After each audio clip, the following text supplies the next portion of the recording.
Nous allons lire dans l'Ecclésiaste, surnommé Livre de la sagesse. Ecclésiaste, chapitre 11 et chapitre 12. Je lis pour vous. Jette ton pain sur la surface des eaux, car après le temps, tu le retrouveras. Donne-en une part aux 7 et même à 8, car tu ne sais pas quel malheur peut arriver sur la terre. Quand les nuages sont pleins de pluie, ils la répandent sur la terre. Et si un arbre tombe au midi ou au nord, il reste à la place où il est tombé. Celui qui observe le vent ne sèmera point, et celui qui regarde dans les nuages ne moissonnera point. Comme tu ne sais pas quel est le chemin du vent, ni comment se forment les eaux dans le ventre de la femme enceinte, tu ne connaîtras pas non plus l'œuvre de Dieu qui fait tout. Dès le matin, sème la semence, et le soir, ne laisse pas reposer ta main, car tu ne sais point ce qui réussira, celui ou cela, ou si l'un et l'autre sont également bons. La lumière est douce, et il est agréable aux yeux de voir le soleil. Si donc un homme vit beaucoup d'années, qu'il se réjouisse pendant toutes ces années, et qu'il pense aux jours de ténèbres qui seront nombreux. Tout ce qui arrivera est vanité. Chapitre 12. Jeune homme, réjouis-toi de ta jeunesse, livre ton cœur à la joie pendant les jours de ta jeunesse, marche dans les voies de ton cœur et selon les regards de tes yeux. Mais sache que pour tout cela, Dieu t'appellera en jugement. Bannis de ton cœur le chagrin et éloigne le mal de ton corps, car la jeunesse et l'aurore sont vanité.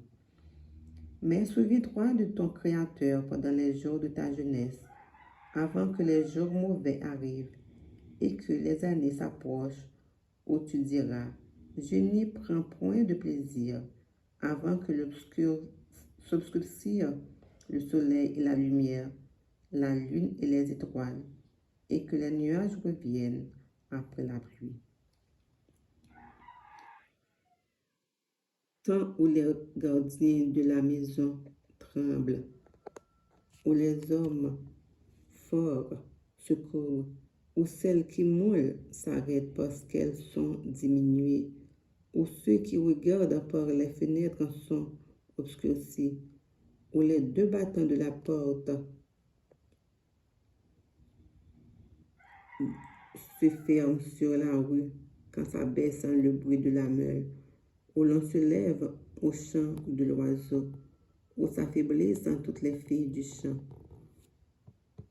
où l'on redoute ce qui est élevé, où l'on a des terreurs en chemin, où la mendie fleurit, où les sauterelles deviennent pesantes et où la carpe n'a plus d'effet, car l'homme s'en va vers sa demeure éternelle et les pleurs parcourent les rues, avant que le cordon d'argent se détache, que le vase d'or se brise, que le seau se rompe sur la sauce et que la roue se casse sur la citerne, avant que la poussière retourne à la terre comme elle y était, et que l'esprit retourne à Dieu qui l'a donné. Vanité des vanités, dit l'Ecclésiaste, tout est vanité. Outre que l'Ecclésiaste fut un sage, il a encore enseigné la science au peuple, et il a examiné, sondé, mis en ordre un grand nombre de sentences. L'Ecclésiaste s'est efforcé de trouver les paroles agréables, et ce qui a été écrit avec droiture, ce sont des paroles de vérité. Les paroles des sages sont comme un recueil. Elles sont comme des clous plantés, donnés par un seul maître. Du reste, mon fils, tire instruction de ces choses. On ne finira pas si l'on voulait faire un grand nombre de livres. solitude est une fatigue pour le corps. Écoutons la fin du discours. Crains Dieu et observe ses commandements. C'est là ce que doit faire tout homme, car Dieu amènera toute œuvre en jugement au sujet de tout ce qui est caché, soit bien, soit mal. Parole du Seigneur. Amen.